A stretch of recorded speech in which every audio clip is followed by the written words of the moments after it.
안녕하세요. 인생 꽃길 빨리빨리입니다. 저는 30년 동안 피부와 전신 질환의 연관성을 연구해온 김현수 박사입니다. 오늘 여러분께 정말 중요한 이야기를 해드리고 싶어서 이 자리에 섰습니다. 많은 분들이 몸이 가렵다고 하면 단순히 피부가 건조하거나 나이가 들어서 그런 거라고 생각하십니다. 하지만 제가 30년간 현장에서 수많은 분들을 만나면서 깨달은 것은 가려움증이야말로 우리 몸이 보내는 가장 절박한 구조 신호라는 사실입니다. 여러분, 혹시 밤마다 몸이 가려워서 잠을 이루지 못하시거나 손끝이 자꾸 가렵고 작은 상처가 잘 낫지 않는 경험을 하고 계신가요? 아니면 목이나 겨드랑이 부분이 검게 변하면서 가려운 증상을 겪고 계시는 분도 있을 겁니다. 이런 증상들을 그냥 나이 탓으로 돌리고 계시다면 지금 당장 그 생각을 바꾸셔야 합니다. 제가 지난 30년간 연구하면서 만난 수많은 사례들을 보면 단순한 가려움증이라고 여겼던 것들이 사실은 간 기능 이상, 신장 질환, 당뇨병, 갑상선 이상, 심지어는 혈액 질환의 초기 신호였던 경우가 너무나 많았습니다. 특히 60대 이후 어르신들의 경우에는 이런 신호들을 놓치게 되면 돌이킬 수 없는 결과를 초래할 수도 있어요. 저는 항상 환자분들께 이런 말씀을 드립니다. 우리 몸은 거짓말을 하지 않는다고요. 특히 피부는 우리 몸의 가장 큰 장기이면서 동시에 내부 장기의 상태를 가장 정확하게 반영하는 거울과 같은 존재입니다. 그런데 많은 분들이 이 소중한 신호를 무시하고 계세요. 예를 들어 간 기능이 떨어지면 몸에서 해독되지 않은 독소들이 피부를 통해 배출되려고 시도합니다. 이때 나타나는 증상이 바로 밤에 심해지는 가려움증이에요. 또 혈당이 높아지면 말초 신경이 손상되면서 손끝, 발끝부터 가려움이 시작됩니다. 신장 기능이 약해지면 노폐물이 제대로 걸러지지 않아서 특히 다리 부분에 심한 가려움이 나타나죠. 이런 증상들을 그냥 피부 크림 바르고 넘어가거나 약국에서 간단한 연고만 사서 바르고 끝내시는 분들이 너무 많습니다. 하지만 이것은 마치 화재 경보기가 울리는데 소음이 시끄럽다고 해서 배터리를 빼버리는 것과 같은 행동이에요. 근본적인 원인은 해결하지 않고 겉으로 나타나는 증상만 가리려고 하는 거죠. 제가 이렇게 강조하는 이유는 정말 안타까운 경우들을 너무 많이 봤기 때문입니다. 조금만 더 일찍 신호를 알아챘다면 충분히 예방하거나 초기에 치료할 수 있었던 분들이 손 쓸 수 없을 정도로 병이 진행된 후에야 저를 찾아오시는 경우들 말이에요. 그래서 오늘 이 영상을 통해서 여러분들께 꼭 알려드리고 싶은 것이 있습니다. 바로 가려움증이 알려주는 7가지 숨겨진 질병 신호들과 이런 신호들을 어떻게 구별하고 대처해야 하는지에 대한 구체적인 방법들입니다. 이 정보는 정말 여러분의 건강을 지키는 데 있어서 생명줄과 같은 역할을 할 수 있을 거예요. 요즘 이유 없이 몸이 가려우시거나 가족 중에 그런 증상을 호소하시는 분이 계시다면 절대로 이 영상을 놓치지 마세요. 여러분의 소중한 건강을 지키기 위한 첫걸음이 될 수 있을 테니까요. 제가 현장에서 일하면서 늘 가슴 아픈 장면들을 마주합니다. 특히 며칠 전에 만난 한 분의 이야기를 들려드리고 싶어요. 제 오랜 지인이신 박정순 74세 어르신인데요. 평소 건강에는 정말 자신이 있던 분이셨습니다. 매일 아침 공원에서 운동도 하시고 식단 관리도 꼼꼼히 하시던 분이었어요. 그런데 한 석 달 전부터 밤마다 온몸이 가려워서 잠을 잘 수가 없다고 하시더라고요. 처음에는 나이가 들어서 피부가 건조해져서 그런 거라고 생각하셨대요. 그래서 보습 크림도 열심히 바르시고 가습기도 틀어놓고 목욕할 때도 미지근한 물로 조심조심 하셨다고 하더라고요. 하지만 증상은 전혀 나아지지 않았어요. 더 심각한 건 밤에만 유독 가려움이 심해진다는 점이었습니다. 낮에는 그나마 괜찮은데 저녁 8시쯤부터 온몸이 가렵기 시작해서 새벽까지 긁느라 잠을 한숨도 못 주무시는 거예요. 그러다 보니 피부에 상처도 생기고 2차 감염까지 걱정되는 상황이 되었죠. 박정순 어르신은 처음에는 단순한 피부 문제라고 여기셨습니다. 주변 분들도 나이 들면 다 그런 거라고 하시더라고요. 하지만 제가 자세히 살펴보고 몇 가지 검사를 해본 결과 놀라운 사실을 발견하게 되었습니다. 간 수치가 정상의 거의 5배나 높아져 있었고 신장 기능도 상당히 떨어져 있었던 거예요. 알고 보니 평소 건강을 위해서 드시던 여러 가지 건강식품과 한약재들이 간에 부담을 주고 있었던 겁니다. 좋은 의도로 시작한 건강관리가 오히려 독이 되어버린 셈이죠. 밤에만 심해지는 가려움증은 바로 간이 보내는 절박한 구조 신호였던 거예요. 다행히 조기에 발견해서 건강식품 복용을 중단하고 적절한 치료를 시작했더니 한 달도 안 되어서 가려움증이 현저히 줄어들었습니다. 지금은 간 수치도 많이 정상화되었고 밤에도 편안하게 주무실 수 있게 되셨어요. 하지만 조금만 더 늦었다면 정말 큰일 날 뻔했습니다. 이런 사례를 볼 때마다 저는 절실히 느낍니다. 가려움증은 단순한 피부 트러블이 아니라 우리 몸이 보내는 중요한 경고 신호라는 것을요. 특히 시니어 분들의 경우에는 이런 신호들을 더욱 세심하게 관찰해야 합니다. 오늘 이 영상에서 말씀드릴 내용은 여러분의 건강관리 방식을 완전히 바꿀 수 있는 중요한 지혜입니다. 이런 지식을 알고 있는 것과 모르고 있는 것의 차이는 정말 하늘과 땅 차이거든요. 이 이야기를 끝까지 듣고 실천하셔야만 진정한 변화를 경험할 수 있습니다. 혹시 아직 구독과 좋아요를 누르지 않으셨다면 지금 바로 눌러주세요. 이 채널은 여러분의 건강한 노년을 진심으로 응원합니다. 이런 중요한 정보를 더 많은 분들이 알 수 있도록 구독과 좋아요로 응원해주세요. 끝까지 보시면 왜 지금 당장 여러분의 작은 습관을 바꿔야 하는지 분명하게 깨닫게 되실 겁니다. 그리고 마지막에 나올 핵심 실천법을 모르시면 지금까지 말씀드린 모든 내용이 의미 없어질 수 있어요. 뒤에 나올 예방과 관리 방법까지 완전히 이해해야 비로소 여러분의 건강을 제대로 지킬 수 있거든요. 여러분도 박정순 어르신처럼 작은 습관 교정만으로도 충분히 건강을 되찾을 수 있습니다.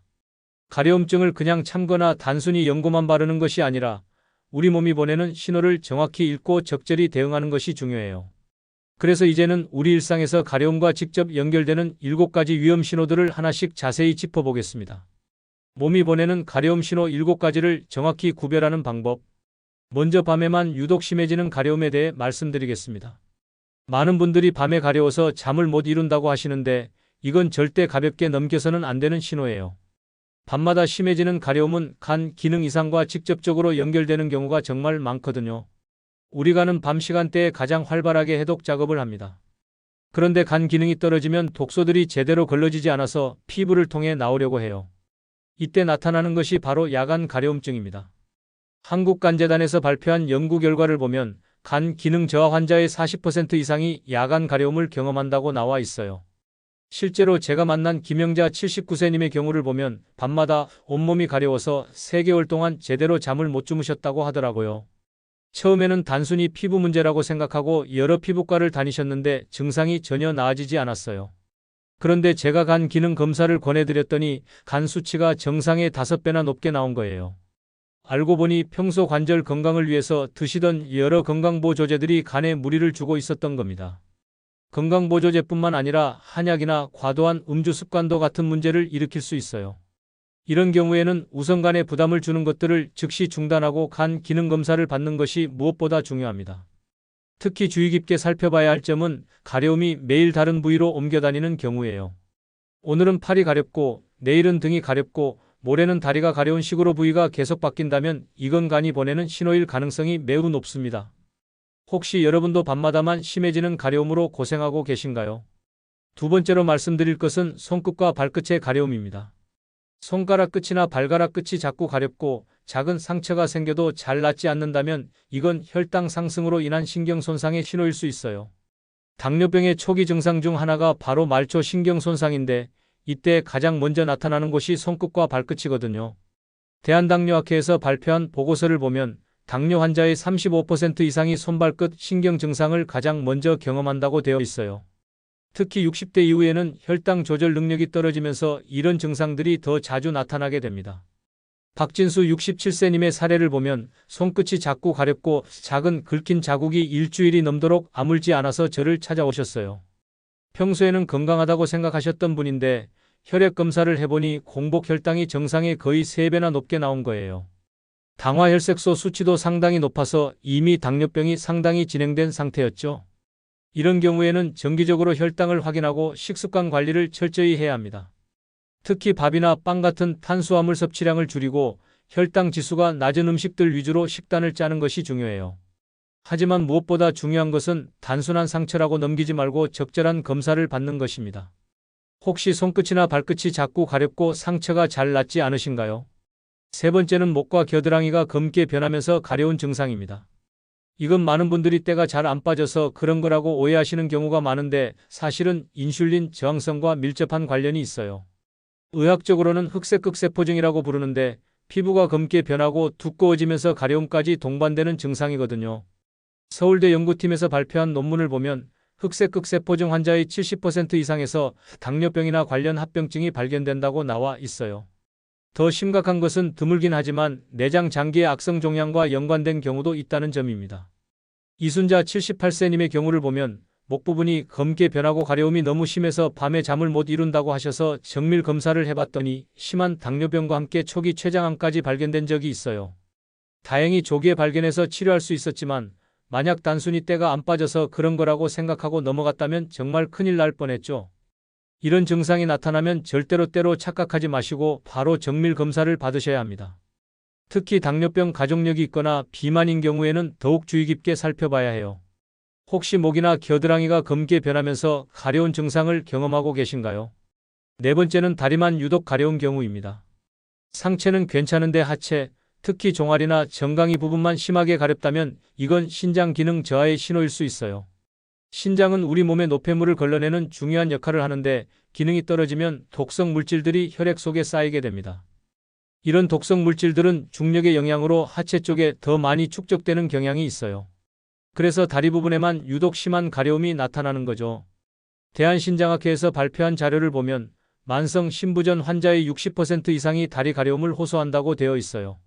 김만수 82세님의 경우를 말씀드리면 6개월 정도 다리만 계속 가렵다고 하시면서 여러 피부과를 다녔는데 전혀 나아지지 않았다고 하더라고요.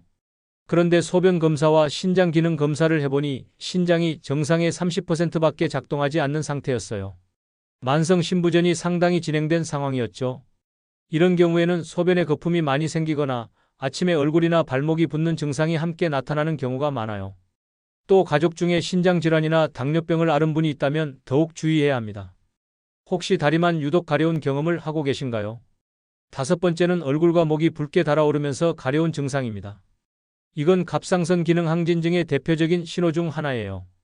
갑상선 호르몬이 과도하게 분비되면 신진대사가 비정상적으로 빨라지면서 체온이 올라가고 피부가 민감해지면서 가려움이 나타나는 거죠. 대한내분비학회에서 발표한 연구를 보면 갑상선 기능 이상 환자의 25% 정도가 피부 가려움을 동반한다고 되어 있어요. 특히 얼굴이나 목 부분이 홍당무처럼 빨갛게 달아오르면서 가려움까지 나타난다면 갑상선 검사를 받아보시는 것이 좋습니다. 박미영 53세님의 경우를 보면 몇 달 전부터 얼굴이 자꾸 달아오르고 가려움이 심해서 여러 피부과를 다녔는데 별다른 이상을 찾지 못했다고 하더라고요.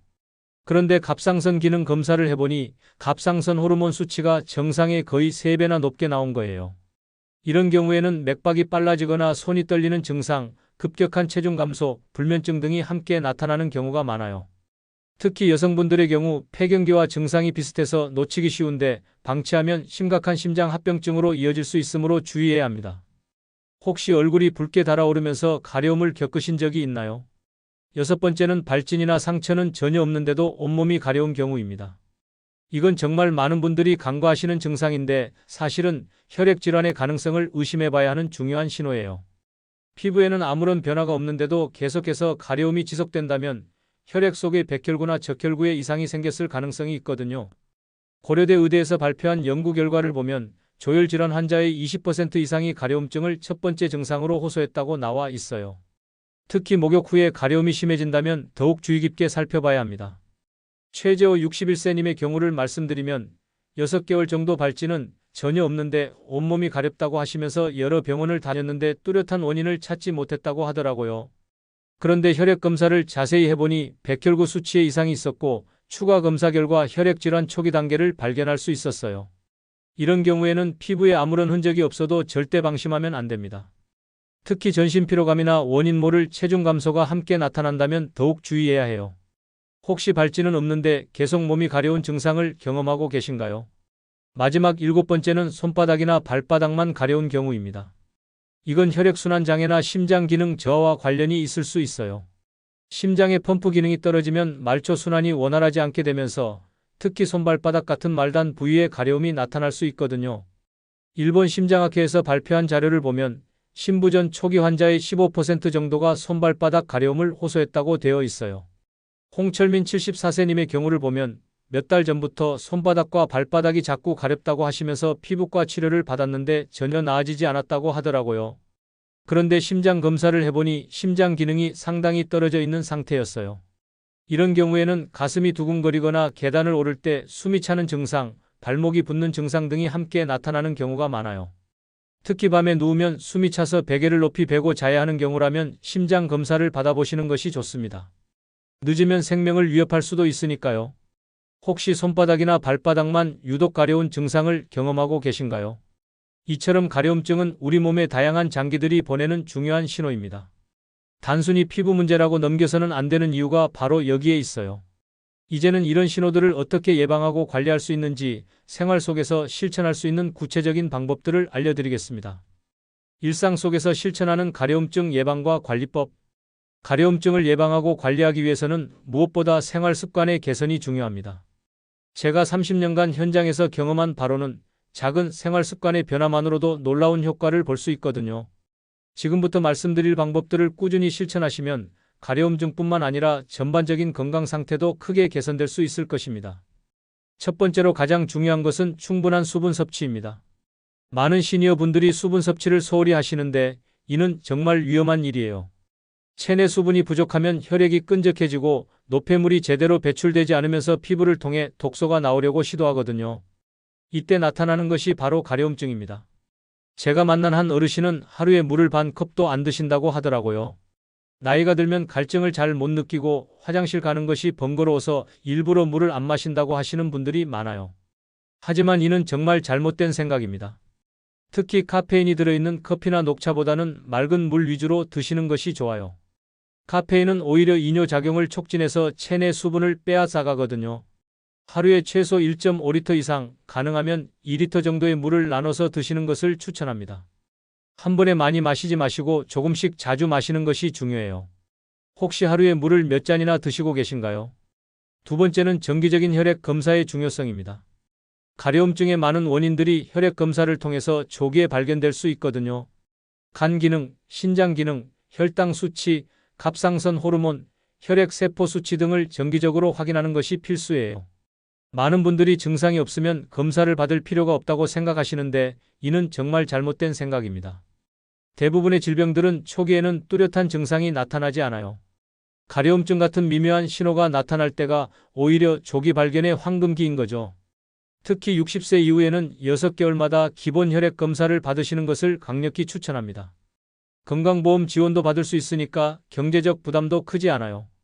조기 발견만 되면 치료도 쉽고 완치 가능성도 높아지거든요. 혹시 마지막으로 혈액 검사를 받으신 게 언제인지 기억하시나요? 세 번째는 균형 잡힌 식단 관리입니다.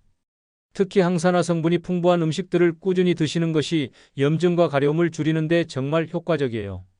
블루베리, 딸기 같은 베리류나 시금치, 케일 같은 녹색 채소들이 대표적입니다. 또한 오메가3가 풍부한 들기름이나 견과류, 등푸른 생선도 염증을 줄이는 데 도움이 됩니다. 단백질 공급을 위해서는 삶은 달걀이나 두부, 살코기 등을 적절히 드시는 것이 좋아요. 반면에 가공식품이나 인스턴트 음식, 과도한 당분 섭취는 염증을 악화시킬 수 있으니 피하시는 것이 좋습니다. 특히 주의할 점은 건강에 좋다고 해서 특정 보조제나 한약을 장기간 과다 복용하지 않는 것입니다. 앞서 말씀드린 박정순 어르신의 경우처럼 좋은 의도로 시작한 건강관리가 오히려 독이 될 수 있거든요. 뭐든지 적당히 균형 있게 드시는 것이 가장 중요해요. 평소에 자주 챙겨 드시는 건강식품이나 보조제가 있으신가요? 네 번째는 올바른 피부관리법입니다. 나이가 들면서 피부가 건조해지는 것은 자연스러운 현상이지만 적절한 관리를 통해서 충분히 개선할 수 있어요. 가장 중요한 것은 목욕하는 방법인데 너무 뜨거운 물은 피부의 천연 보습막을 파괴하므로 미지근한 물을 사용하시는 것이 좋습니다. 목욕 시간도 10분 이내로 짧게 하시고 강한 때밀이나 거친 수건 사용은 피하세요. 목욕 후에는 피부가 완전히 마르기 전에 바로 보습제를 발라서 수분을 가둬두는 것이 중요해요. 보습제는 향료나 알코올이 들어가지 않은 순한 제품을 선택하시는 것이 좋습니다. 또한 실내 습도를 40-60% 정도로 유지하는 것도 중요해요. 특히 겨울철에는 난방으로 인해 실내가 매우 건조해지므로 가습기를 사용하거나 젖은 수건을 걸어두는 것이 도움이 됩니다. 혹시 목욕 후에 피부가 당기거나 가려워서 긁은 적이 있으신가요? 다섯 번째는 스트레스 관리의 중요성입니다. 많은 분들이 간과하시는 부분인데 스트레스는 우리 몸의 호르몬 균형을 깨뜨리고 면역 체계를 약화시켜서 가려움증을 악화시킬 수 있어요. 특히 시니어 분들의 경우 건강에 대한 걱정, 경제적 불안, 가족 관계의 변화 등으로 인한 스트레스가 많으실 텐데요. 스트레스를 완전히 없앨 수는 없지만 적절히 관리하는 것은 가능해요. 가벼운 산책이나 스트레칭, 깊은 호흡 같은 간단한 운동만으로도 스트레스 호르몬인 코르티솔 수치를 낮출 수 있거든요. 또한 취미 활동을 통해서 마음의 여유를 갖는 것도 중요합니다. 만약 불안이나 우울감이 지속된다면 전문가의 도움을 받는 것을 망설이지 마세요. 정신 건강도 신체 건강만큼이나 중요하거든요. 스트레스로 인한 불면이나 식욕 부진이 계속된다면 더욱 적극적으로 관리해야 합니다. 요즘 스트레스로 인해 피부가 민감해지거나 가려움이 심해진 경험이 있으신가요? 여섯 번째는 규칙적인 수면 패턴의 중요성입니다. 앞서 말씀드린 것처럼 야간 가려움증은 간 기능과 호르몬 리듬과 밀접한 관련이 있어요. 우리 몸의 생체 리듬이 깨지면 각종 호르몬의 분비가 불규칙해지고 이로 인해 가려움증이 악화될 수 있거든요. 매일 같은 시간에 잠자리에 들고 7-8시간 정도의 충분한 수면을 취하는 것이 중요해요. 늦게 자거나 수면 부족이 지속되면 면역 체계가 약해지고 피부 재생 능력도 떨어집니다. 또한 수면의 질을 높이기 위해서는 잠들기 2-3시간 전에는 카페인 섭취를 피하고 침실을 시원하고 어둡게 유지하는 것이 좋아요. 만약 밤에 자주 깨거나 잠들기 어렵다면 이것 자체도 건강상의 문제일 수 있으니 전문가와 상담해 보시기 바랍니다. 수면 무호흡증이나 하지불안증후군 같은 질환들이 숨어 있을 수도 있거든요. 여러분은 평소 수면 패턴이 규칙적이신가요? 일곱 번째는 적절한 운동의 중요성입니다. 규칙적인 운동은 혈액순환을 개선하고 신진대사를 활발하게 해서 노폐물 배출에 도움을 줍니다. 또한 운동을 통해 분비되는 엔돌핀은 자연스러운 진통 효과가 있어서 가려움을 완화하는 데도 도움이 되어요. 하지만 시니어 분들의 경우에는 무리한 운동보다는 본인의 체력에 맞는 적절한 운동을 선택하는 것이 중요해요. 가벼운 걷기나 수영, 태극권 같은 운동들이 좋습니다.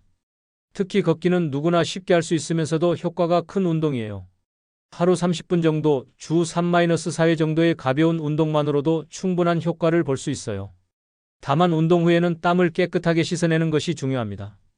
땀이 오래 남아있으면 오히려 가려움을 악화시킬 수 있거든요. 평소에 규칙적으로 하시는 운동이 있으신가요? 마지막 여덟 번째는 환경관리입니다. 우리가 생활하는 환경도 가려움증에 큰 영향을 미칠 수 있어요.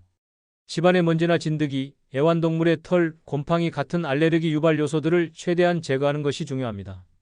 침구류는 정기적으로 뜨거운 물로 세탁하고 집안 청소도 자주 해주세요. 특히 카펫이나 쿠션 같은 섬유 제품들은 진드기가 서식하기 쉬우니 주의해야 합니다. 또한 새로운 세제나 화장품을 사용할 때는 소량으로 테스트해보고 나서 본격적으로 사용하는 것이 좋아요. 실내 공기의 질도 중요한데 정기적으로 환기를 시켜주고 공기청정기를 사용하는 것도 도움이 됩니다. 특히 요리할 때 나는 연기나 화학적 냄새들도 피부 자극을 유발할 수 있으니 주의하세요. 혹시 집안 환경 때문에 가려움이 심해진 경험이 있으신가요? 이제 마지막으로 오늘 말씀드린 모든 내용을 정리하고 여러분이 당장 실천할 수 있는 핵심 포인트를 알려드리겠습니다. 오늘은 가려움증이 보내는 7가지 숨겨진 질병 신호에 대해서 자세히 말씀드렸습니다. 많은 분들이 그냥 나이 들어서 피부가 가려운 거라고 생각하시지만 실제로는 우리 몸의 중요한 장기들이 보내는 절박한 구조 신호일 수 있다는 걸 아셨을 거예요. 밤에만 심해지는 가려움은 간 기능 이상의 신호이고 손끝 발끝의 가려움은 당뇨병의 초기 증상일 수 있습니다. 목과 겨드랑이가 검게 변하면서 가려운 것은 인슐린 저항성과 관련이 있고 다리만 가려운 것은 신장 기능 저하를 의심해 봐야 해요. 얼굴이 달아오르면서 가려운 것은 갑상선 이상이고 발진 없이 온몸이 가려운 것은 혈액 질환의 가능성을 살펴봐야 하며 손발바닥만 가려운 것은 심장 기능 문제일 수 있다고 말씀드렸습니다. 잘못 관리했을 때의 위험성을 다시 한번 강조하고 싶어요. 단순히 가려움증이라고 생각하고 연고만 바르거나 참고 넘어간다면 간 기능 악화로 인한 간경화나 간암으로 진행될 수 있고 당뇨병이 악화되어 실명이나 족부 절단까지 이를 수 있습니다. 신장 기능이 계속 나빠지면 투석을 해야 하는 상황이 올 수도 있고 갑상선 이상을 방치하면 심각한 심장 합병증으로 이어질 수 있어요. 혈액 질환은 조기 발견하지 못하면 생명을 위협할 수도 있고 심장 기능 저하는 돌연사의 위험까지 높일 수 있습니다. 반대로 제대로 관리했을 때의 효과는 정말 놀랍습니다. 조기에 발견하면 대부분의 질병들은 충분히 치료가 가능하고 진행을 늦추거나 완전히 멈출 수도 있어요.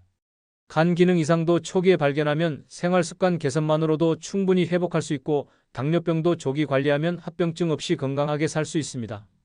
신장 질환도 초기에만 발견하면 진행을 늦출 수 있고 갑상선 이상은 약물 치료로 완전히 정상화할 수 있어요. 무엇보다 중요한 것은 조기 발견을 통해서 여러분이 계속해서 건강하고 활기찬 노년을 보낼 수 있다는 점입니다. 가족들에게 부담을 주지 않고 본인이 원하는 일들을 계속하면서 살 수 있는 거죠. 이것이 바로 오늘 제가 여러분께 꼭 전하고 싶었던 메시지입니다. 그래서 오늘 당장 실천하실 수 있는 한 가지를 제안드리고 싶어요. 바로 몸이 이유 없이 가려울 때는 무조건 전문가의 도움을 받으라는 것입니다. 그냥 참거나 연고만 바르고 넘어가지 마세요. 간단한 혈액 검사나 기본 건강검진부터 시작해 보시면 됩니다. 건강보험공단에서 지원하는 국가건강검진만 제대로 받아도 오늘 말씀드린 여러 질병들의 조기 발견이 가능해요.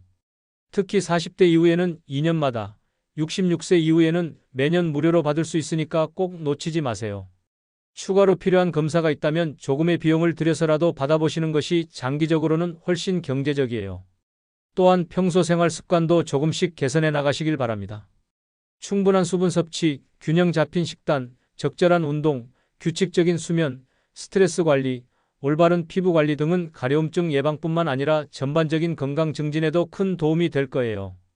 특히 건강보조제나 한약 같은 것들을 드실 때는 반드시 전문가와 상의하세요. 좋은 의도로 시작한 건강관리가 오히려 독이 될 수 있다는 걸 잊지 마시기 바랍니다. 뭐든지 과하면 해로울 수 있어요. 오늘 내용을 통해서 여러분의 가려움증에 대한 인식이 완전히 달라지셨기를 바랍니다. 더 이상 단순한 피부 트러블로만 생각하지 마시고 우리 몸이 보내는 소중한 신호로 받아들이시기 바라요. 여러분의 건강은 여러분이 지켜야 합니다. 아무도 대신해 줄 수 없거든요. 다음 시간에는 일상에서 놓치기 쉬운 또 다른 중요한 경고 신호에 대해 말씀드리겠습니다. 바로 밤에 자주 깨는 증상과 관련된 숨겨진 질병들에 대해서요. 많은 분들이 나이가 들면 잠이 얕아진다고 생각하시는데 사실은 심각한 질병의 신호일 수 있어요. 수면 패턴의 변화가 알려주는 건강 적신호들과 그 대처법에 대해서 자세히 알려드릴 예정입니다. 특히 콧골이와 수면 무호흡증이 심장질환과 뇌졸중 위험을 얼마나 높이는지, 새벽에 자주 깨는 것이 어떤 호르몬 이상을 의미하는지, 그리고 이런 증상들을 어떻게 개선할 수 있는지에 대한 실용적인 정보들을 준비하고 있으니 꼭 기대해 주세요. 혹시 오늘 말씀드린 7가지 가려움 신호 중에서 본인이나 가족분에게 해당되는 증상이 있으신가요? 또는 이런 증상을 경험한 후에 어떤 질병을 발견하게 된 사례가 있으시다면 댓글로 경험을 나눠주시면 많은 분들께 큰 도움이 될 것입니다.